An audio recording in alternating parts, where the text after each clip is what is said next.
Ok, salutare la toată lumea, al treilea videoclip în șir, consecutiv, hai repede, repede, că am zis provocarea acum 5 minute sau maxim 7 minute să înregistrez și e chiar o partidă cu un mare maestru, cu domnul Nevennici Vladislav. Ok, țin foarte mult să arăt partidele, țin la șah, la idei, la strategie, la chestii de învățat și lecții. Asta e scopul, este pur șahistica, așa ca un disclaimer, ca să nu se ofenseze nimeni. Bun, perfect. Bun. Așa, hai să trecem direct la partida de șah, ca să fac fără mare introducere că mă grăbesc, așa că să fac videoclipul mai scurt, ca încerc și chestia asta, că gen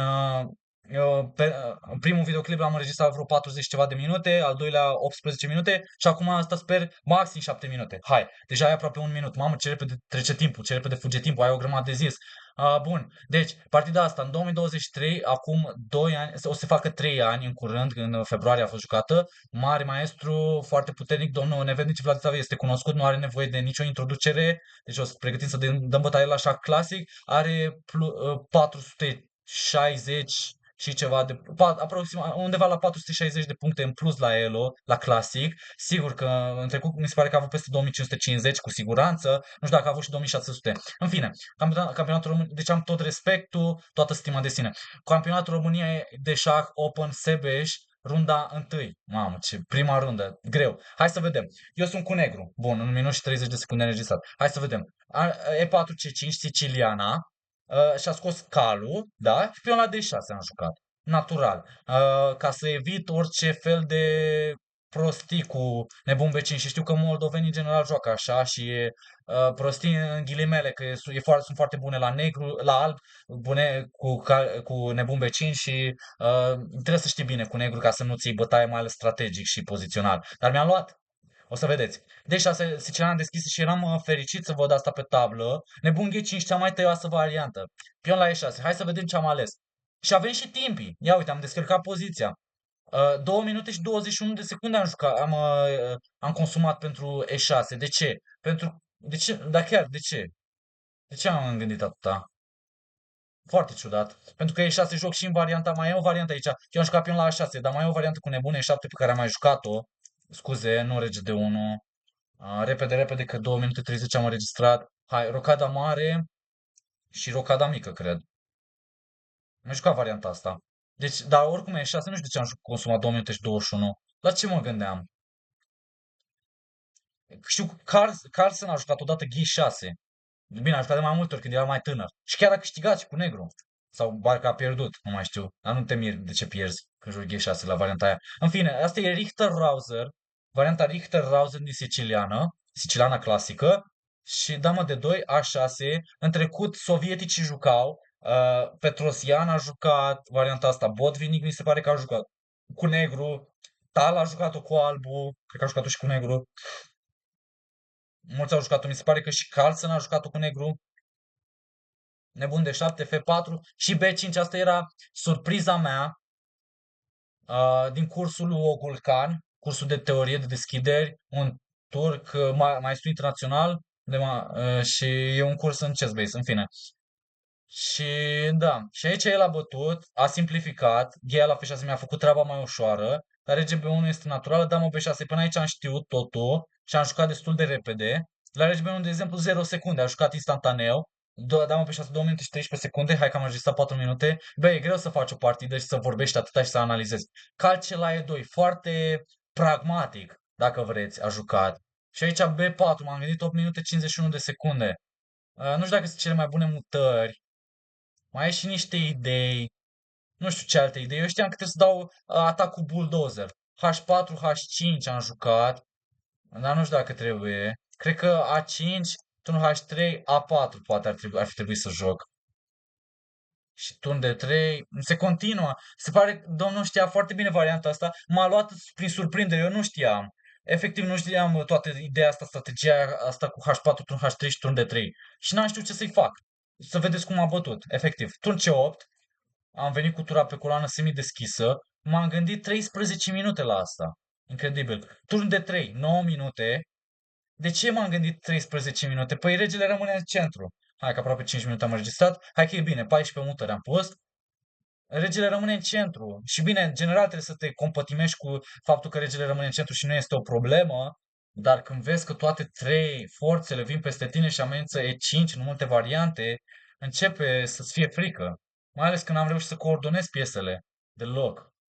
Cal la 5 ca să joc cal C4 și să nu mai las să-mi ia calul. B3. Cal B7. Să mă duc cal C5. Nu știu de ce mi-a luat atâta. Engine-ul recomandat un C5. Cal G3, cal C6 înapoi. Asta recomandă engine-ul. Că trebuie să-i schimb calul ăsta, așa zice el. Și poate tura, nu știu, să vină A5, A3, dama A5. Mi-e greu să cred că asta funcționează, adică ar putea și damă C1, damă B2. Dar până când îmi imaginez că măcar îi pui dama rău și dacă se pune damă B2, de exemplu, poate ai idei de nebun G7 și P5. În fine, sunt dacă și cu parcă. Dar iarăși mai ai ceva cu A5, A4, ceea ce am încercat în partidă, dar n-a mers deloc. Cu tura pe D3, A5 și A4 e inofensiv, e inutil, efectiv, A5, A4. Cal G3, A5, nebune 2, A4. Dar e inofensiv, efectiv, e inofensiv cu tura aici. El poate oricând să bată cu tura și e baricadat. Nu bate așa niciodată. Niciodată nu se bate băia la 4. Calea la H5 mi-a luat pionul. N-am știut ce să-i fac. Uitați, strategie clară. Cal G3 și nebune 2. Bă, ce frumos a jucat. Și comparativ cu variantele clasice, cu tura pe H1, tura e pe D3, unde stă mult mai bine. Și eu, gen, aici te-ai gândit să joci turn G8 și turn la G2. Dar la turn G8 cred că tot calea la H5 și la turnea la G2, cred că poate să joace și calea la F6, rege E7, ești pierdut. Mi-e suficient să scriu white is clearly better, da, plus minus. În fine, am dat pionul ăsta. Hai, 7 minute înregistrat aproape. Nebune 7, l-am apărat pe al doilea și G4. Are pur și simplu un pion în plus, calul e activ, poziție mai bună și eu nu fac nimic aici. Adică pot să vin calce 5 ceea ce am făcut, o turnă 3 și turna 8 încerc să obțin ceva contrajoc, dar vă garantez că nu am avut nimic. Efectiv. Când bat, de exemplu, a jucat nebun F3, amenință și E5. Foarte tare a jucat. Aici, dacă bați, de exemplu, o să bată cu C-ul și nu ai nimic. Nu ai, e zero. Poate sunt și eu pesimist, dar vă zic că nu ai nimic. Eu am jucat turna 5 ca să previne 5, dar el o să joace. A jucat G5, foarte tare, foarte puternic. A înțeles strategia și vine peste mine, nu are frică, nu se duce înapoi, înainte, înapoi, doar înainte s-a dus de câte am văzut. A luat un pion, aia la B3, ce la B3, feia la G5, vezi cum te face praf un mare maestru? H la G5, pion la E5. Am zis că poate încerc ceva. Dacă bate, am nebunia la G5. Și vreau să bat pe F4. Am zis că îl păcălesc aici. Dar a avut totul sub control, incredibil, cal F5. Și aici, dacă bați, ceea ce probabil ar fi cazul, dar își deschide tura. Așadar, ea la F4 am jucat și calea la F4 și nebunia la G5 în 28 de secunde. Am zis că poate prin ceva contrajoc, contrașanse. Hai să vedem ce a făcut. Cal de 5. Bă, fără scrupule, și-a pus doi cai frumoși și stă așa legat. Incredibil, mi s-a părut incredibil cum a jucat, vorbesc serios. Poate ar trebui să joc damă B8 aici, a? N-am găsit damă B8, am jucat damă D8, dar nu știu, n-am văzut sau l-am lăsat să-mi ia calea la D6, rege F8 și cal C4, mi-atacă și tura și... Bă, el își dă calitatea, voi vedeți? Și gen nu-i pasă. Damă B2 mi-atacă tura, nici măcar nu-și mai dă calitatea, sunt pierdut. Turn H6 și-a mutat tura. Are pion în plus, are un pion în plus. Wow, nu pot să cred că am reușit să țin doar pentru un pion în plus, dar regele meu e atât de expus, gen aici e plus minus. Damă B8, turn G2, cale 6 și nebun G4. Să-mi ia calul și să-mi ia nebunul, simplu. Turn ea la D5, ea la D5, nebun F6, se atac dama, nebun G5, aici eram în criză de timp și am zis că poate obțin ceva. Nu știu de ce n-am cal. Am cal F4, o taie, Calia. Bine, white is clearly winning în toate variantele, așa scrie engine și e adevărat. Deci n-am nimic aici, pierd piesa. Și am atacat dama, am schimbat damele, îmi ia aici cu șah, mutătura și aici am cedat. 0 secunde am cedat. Bun. Gata, asta a fost partida. Sper că v-a plăcut. De fapt, ar trebui să mai arăt o dată să recapitulez ce învățăm de pe ziua de azi, ca să nu fie doar emotiv. Deci ce învățăm? Când joci cu negru, în primul rând și joci o variantă foarte tăioasă, în primul rând îți asumi niște riscuri. Automat. Deci asta acceptam, știam chestia asta, subconștient, dar poate nu știam suficient de bine. Ți-a asumat de mult niște riscuri, că albul am jucat de multe ori varianta asta, în fine. Hai că deja sunt aproape de 11 minute. Poate mai înregistrat încă un videoclip. Dar trebuie să plec. Mamă, trebuie să plec la antrenament. Bă, hai, repede, repede, repede. Întârzi. Uh, Bun, deci îți asumi niște riscuri, da mă B6 și încerci să păstrezi controlul. Regele totuși e în centru, ai armura asta de pioni. Am câștigat și eu cu niște maestri, am câștigat și pe niște partide frumoase, dar când vine pe tavă o asemenea idee strategică și tu nu știi ce să faci, în primul rând nu trebuie să-ți fie frică de H5. Mi se pare că H5 e slabă rău. H5 ai zice că e printre cele mai slabe. Poate turn G8. Ar fi. Am jucat chiar structură de pioni împotriva lui Gusei Novgadir, mare maestru, 2600 plus, 2650. Și îl atacam. Nu știu dacă v-am arătat partida, cred, sper. În fine, deci turn G8, așa la prima vedere.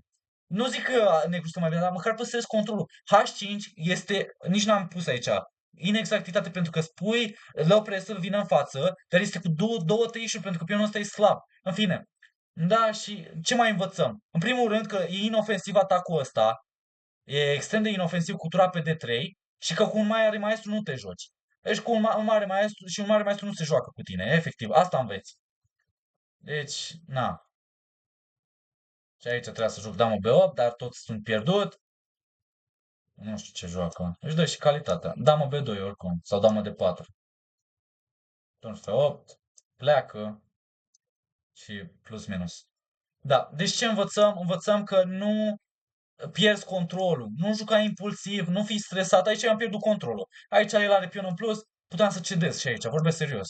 Vorbesc cât se poate de serios, de exemplu, aici. Aici pot să cedez liniștit, cu inima împăcată, pentru că am regele în mijloc, vine peste mine, are pion în plus, are toate piesele aranjate bine. Deci trebuie să te gândești și când te pui la masă cu un jucător foarte puternic, trebuie să-i acorzi respect și măcar, bă, să supraviețuiești 50 de mutări, 60 de mutări. Nu ori la bal, ori la spital, pentru că omul are experiență și se apără și te omoară. Știi? Adică n-am jucat nimic. Deci trebuie să fii mai precis. Aș zice să fii mai precis și mai atent, mai concentrat. Nu zic să nu-ți asumi riscuri. Da, joacă așa, dacă e să joci, dar fii atent dacă vine cu o idee gen H4 și tu un H3. Gândește-te că s-ar putea să nu-ți mai meargă planurile și e problematic și rocada mare. Vreau să vă mai zic ceva. Pentru că tot un H3 și vine cu tura aici, îți atacă regele. Deci planul ăsta e universal extrem de bun la alb. Nu știu dacă poți să faci rocada mică. Ne pune 7, de exemplu, turn H3, rocada mică. Poate. Uite, la asta nici nu m-am gândit. Poate asta ar fi de luat în considerare. Și rege H8, nu știu, dar cred că să stai cu regele în centru și turn G8 ar fi de preferat. Aș zice aici interesant și gata. Bun, hai, maxim 14 minute, hai, gata videoclipul, sper că v-a plăcut. Așa am pierdut prima partidă și a fost un turneu dezastruos în 2002, eu știu că a fost 2023. Da, 2023, septembrie și februarie. Bun. 2023, da, și mi se pare că aveam minus 20 la euro sau minus 30 la euro de la turneul ăla. Jucat extrem de teribil. În fine, ăsta a fost videoclipul. Dacă ți-a plăcut și ești nou pe canal, subscribe. Dacă ești vechi, răspundește cu oamenii, cu părinții, cu prietenii, cu colegii, cu pisica, cu câinele, cu toți oamenii pe care îi cunoști sau nu-i cunoști, că e un material bun, e de calitate, învățăm niște lecții, creștem canalul, bun, și răspândim șahul, popularizăm turnele în România, dezvoltăm mintea și așa mai departe. Tu mă ajuți pe mine, eu te ajut pe tine. Sounds good? Ok, bun. Mai departe, o să las link în descriere cu provocarea de 6 săptămâni cu mine ca și antrenor. Cam atâta de la mine pe ziua de azi. Nu uitați, pe 15 decembrie, azi e 5 decembrie, când înregistrez, peste 10 zile, pe 15 decembrie, webinar live la ora 20:00 de șah cu mine. O să dureze cam o oră, deci rezervă timp în calendar și nu rata și nu întârzia. Hai, la revedere, mulțumesc de vizionare, pa, pa, ceau!